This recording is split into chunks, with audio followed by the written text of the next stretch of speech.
the balance of the Hurley, the run of the grain, the width of the boss,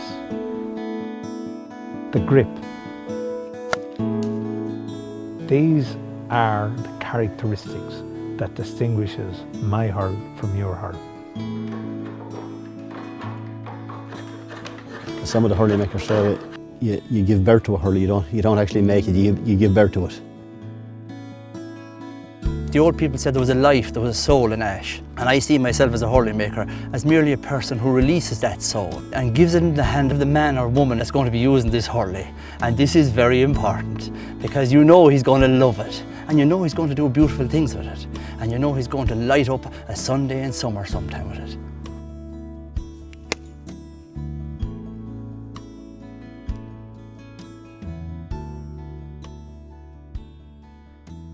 The story of hurley making begins with the story of the ash tree. Selecting a good ash tree requires a keen eye to recognise the potential of the root system. The curve of the root buttress provides a natural curve for the base or boss of the hurley. This lower 1.3 metre section is the only part that is used in hurley making. We're here today searching for ash trees to make hurley sticks.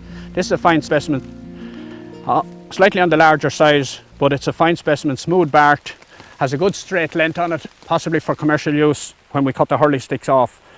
We're looking for this from the ground at 1.3.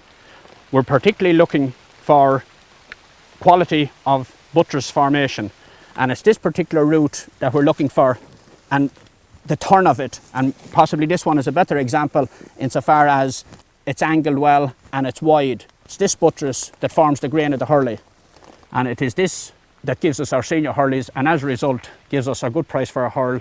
It will also benefit the players because you're getting a much higher quality of hurley. You have the spring, it's a natural product, and this basically is our raw material, and without this raw material we cannot survive. Clearing the base gives the forester a clear view of the root system, and care is taken to maximise the return of hurleys when the tree is being felled.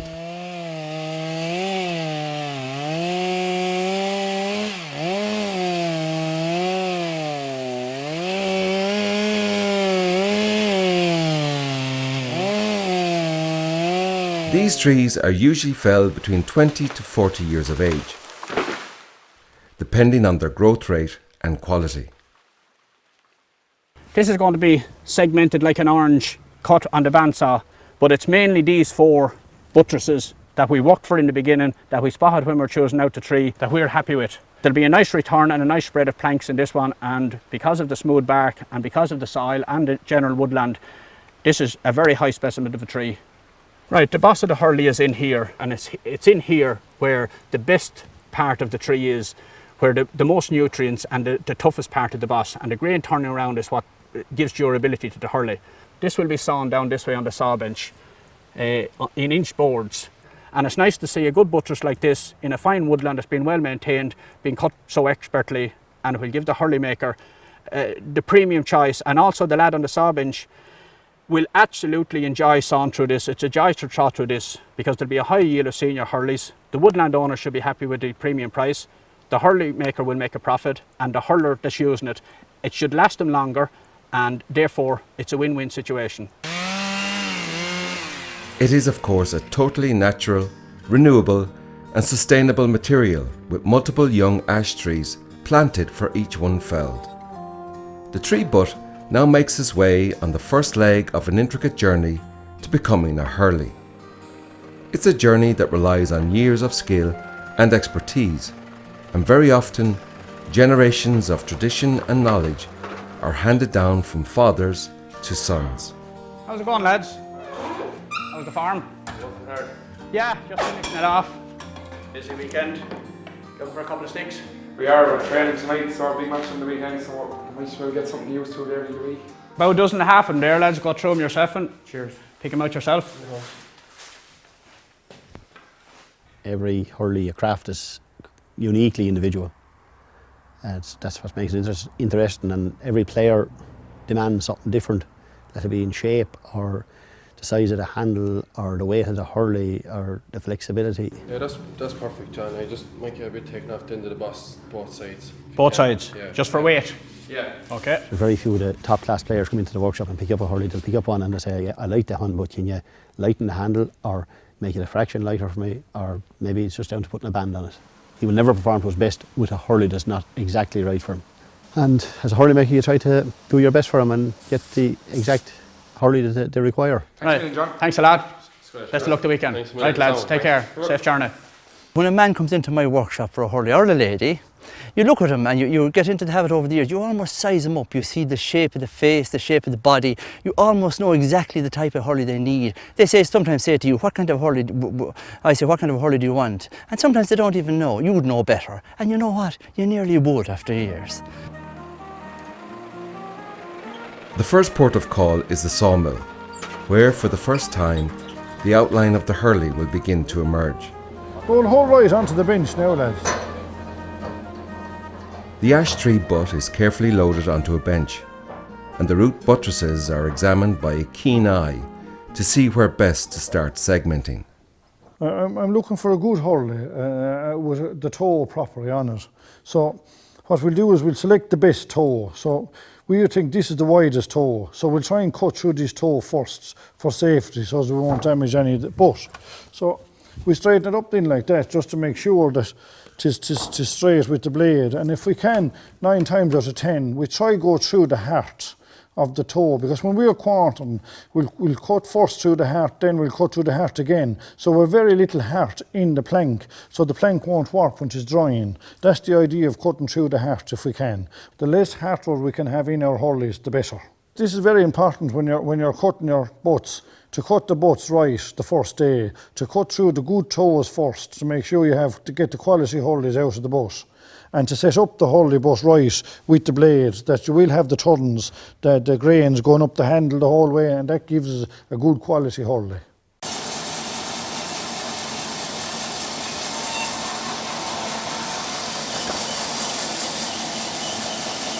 This is exactly what we need. There's all our grains now going way up the handle. Here's our centre down here now. We're not touching that centre at all. The next time now we'll cut that and we'll get a few Hurleys on this side. And there's our grains going down along here, right up the whole way up the handle. We don't want grains crossing. We need our grains coming from the bottom, right up the handle. A perfect Hurley. The halves are now run through the saw again and cut into quarters.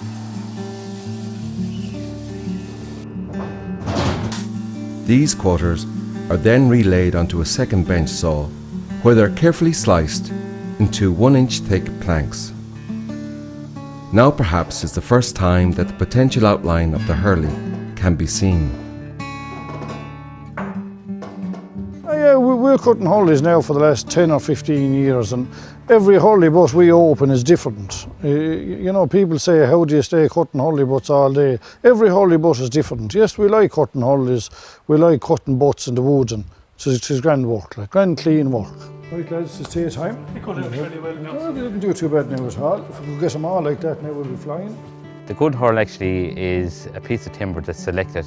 It's the type of ash, it's the part of the sawmill itself, they do their job, it's the season of the timber. You pick out different shapes. Some planks actually suit different styles of Hurleys, and any Hurl maker, if you ask them, no matter who it is, they love Irish ash. The planks are then carefully stacked in such a way that their own weight will facilitate the timber to stay straight and not warp while it dries. Freshly cut ash planks will have a moisture content between 30 to 40%. The oldest and most traditional way of drying ash planks is by air drying. This requires the planks to be stacked in a sheltered environment for up to 1 year. The way the planks are stacked allows air to naturally circulate through the planks and bring about drying. After drying, the moisture content should be between 14 to 16%. A second way to dry ash planks is by kiln drying. It's a much speedier process, and the planks must first be stacked in layers with timber lats in between to help circulate the high temperature killing air. This process only takes between 1 to 2 weeks and allows for a much quicker turnaround of product. Good quality Hurleys will only come with age. And the one secret about making Hurleys is that we have to have timber seasoned, maybe 6 months, 12 months, because when you make the Hurley with very dry ash, the moisture goes back into it again with the humidity and with the sweat off of the hands, then you're making good, that's what makes a really Hurley. Sean Alpine lashing it away down the field towards Corcoran. Beautiful balance, what control. Free man outside, Niall McCarthy. That's a classic score. Research and development carried out by Teagasc has helped improve the potential of ash forests. It's a process that begins with a seed. So this is a really good quality tree that we've selected in this forest in Kilkenny as a potential mother tree for future generations of ash. Ideally what we would like to do is know the mother and know the fathers and cross-pollinate them so that the seed that we collect for the future forest will be of an improved quality. Of course we can't lift this tree up, we can't lift the father tree up that's up in Tipperary and bring them all together. We have to propagate them in such a way that they will flower together in the same field. And the way we do that is we have to climb up to the top of it, we have to collect shoots from it, and then we graft them. We make a V cut in this shoot and we make a V cut in the rootstock, and then it's pushed down like that in the month of January, February, and this one has grown this height in the current season. And now we have a copy, a grafted copy of this original. This one is from Kilkenny and this one here is from Tipperary. In fact, we have identified 95 what we call plus trees, and these trees will become the mothers and fathers of the next generation, and the seed that we get from them will be very much improved compared to seeds that are collected in the wild. And this means that instead of having a Hurley butt plus firewood, we'll have a Hurley butt plus 8 or 10 metres of quality wood, and the difference in price can be 20-fold for an individual tree. Declan Root pulling on it here. Oh, magnificent by Quigley. And that is the most fantastic score.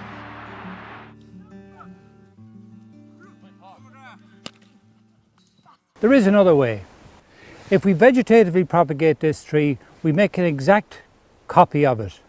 And every tree that we propagate from this will be an exact copy of this individual tree.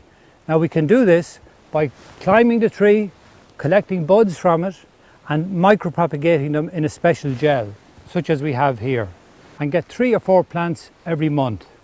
So this has the potential for producing large numbers of this individual tree, which will have much higher quality than ones which have a lot of branches and are not straight. And we're developing a system in Teagasc to propagate trees like this on a very large scale.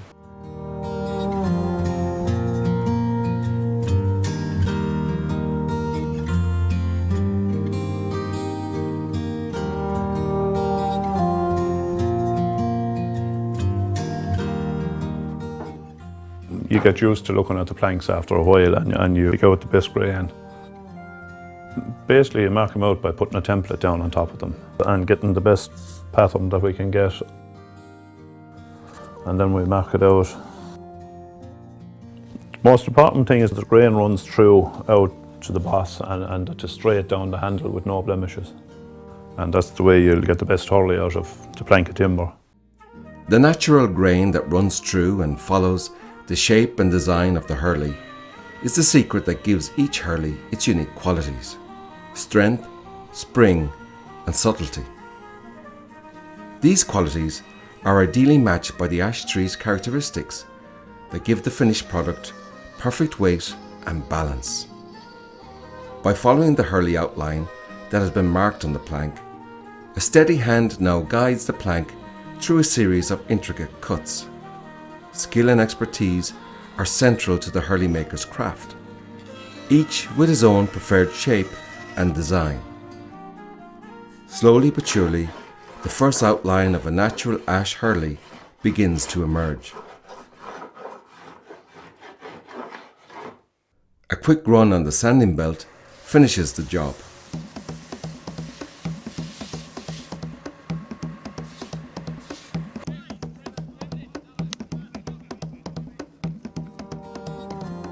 Research into the management of broadleaves, carried out by Dr. Ian Short of Teagasc, clearly demonstrates that following best practice guidelines is essential to realise the commercial potential for the forest owner. And this care and maintenance starts at an early stage. The site here specifically for ash itself is a very good site. The pH is between 6.5 to 7, which is ideal for ash. The soil in terms of the drainage itself should be free draining soil. Ground that has flooding or standing water won't be very suitable for root development and tree establishment. Where you're actually getting the hurls will be at the base of the tree. So you want a nice spread of the root system. What you want is good level ground, particularly for Hurley buds. Ash itself is particularly sensitive to competition from surrounding vegetation in the first 3 or 4 years. So you want the best start possible. In this site here, what they've done is they've mounded, which then the mound spreads out, keeps the grass suppressed underneath it, gives it a good start for the first year. But then you'll see that the grass starts growing back in.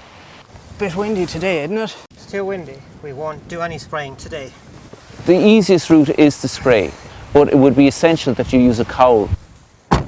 The trees themselves are like big sponges when they're growing, so that it will soak up any drift or anything like that, and you could quite possibly kill the tree. Otherwise, you could do vegetation control using a slash hook, standing down around the trees themselves. The better that you keep the vegetation control in the first couple of years, the more successfully established the site will be. The difference between a site that has been grass cleared and not can be between 1 to 1.2 metres by year 4. Other factors, such as rabbit-proof fencing, will help maintain a healthy plantation. By year 4, the first formative shaping takes place. Okay, so what we're trying to do here is we're trying to remove the side branches in order for a nice straight stem, no side branching, no knots in the timber. In order to do that, you need to prune it. So you come along here, it's also called shaping, and you remove the branch. What we're going to do here is we're going to remove the competing leaders and allow one straight stem to be the final stem, okay? What you want is a straight stem, no or little side branching, one main leader, no forking.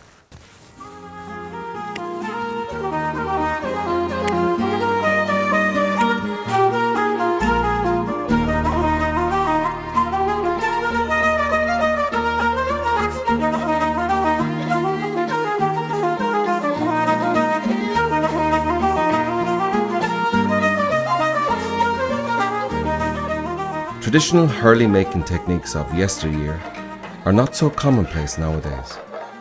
Yeah, well, it's true to say that this is not the way we make them anymore, but the actual feeling that you have for the timber and the knowledge required to make hurls, whether it's by hand or by machine, it remains the same.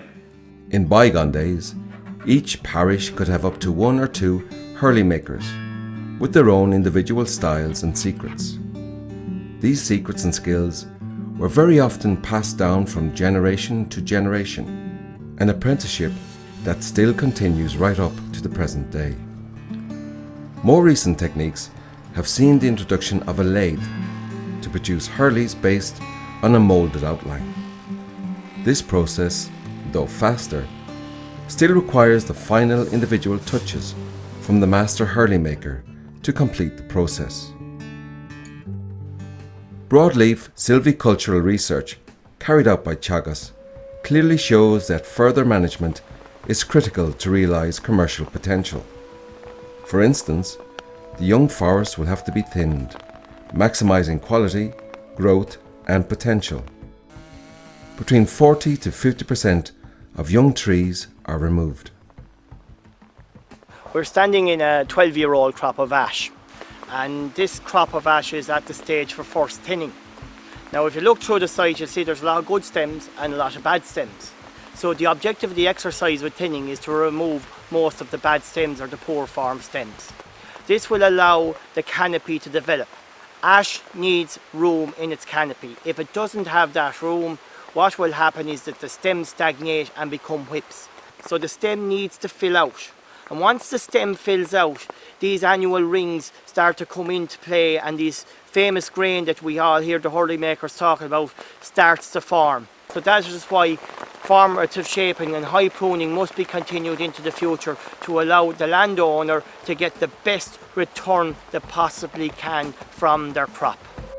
Trees with the best potential are marked blue, while other trees that are deemed unsuitable, poorly formed or perhaps obstructive are marked accordingly.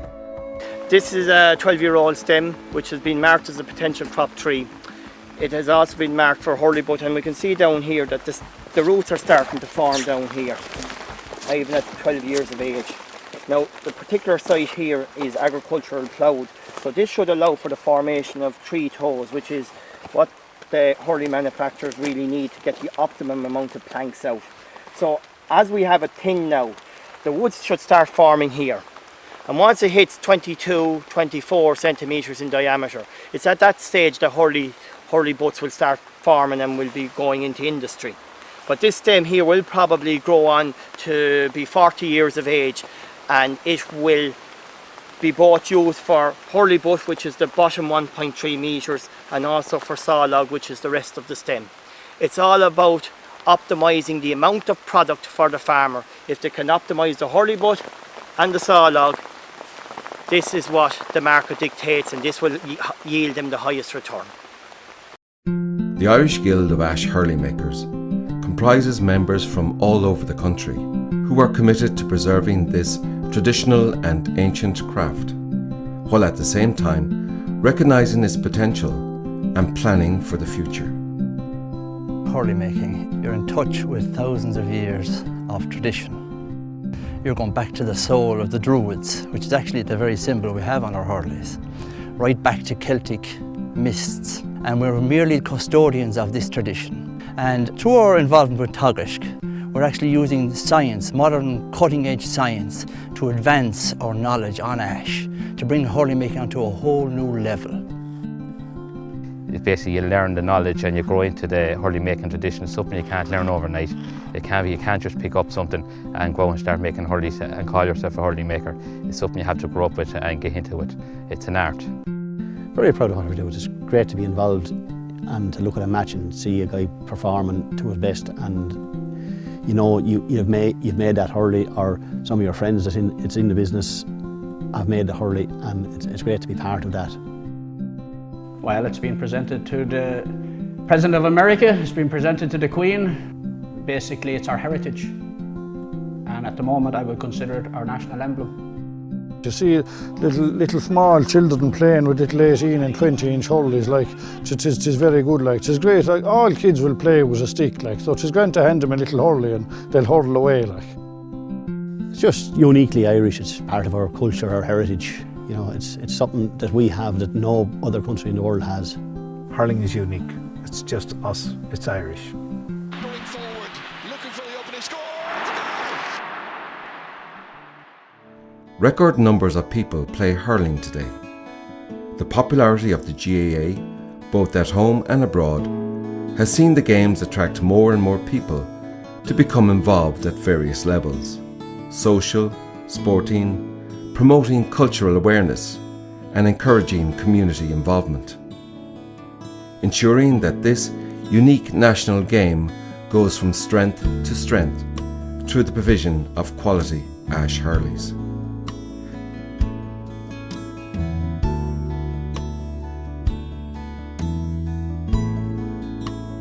The GAA, Teagasc, and the Irish Guild of Ash Hurley Makers together have a bright and prosperous future ahead.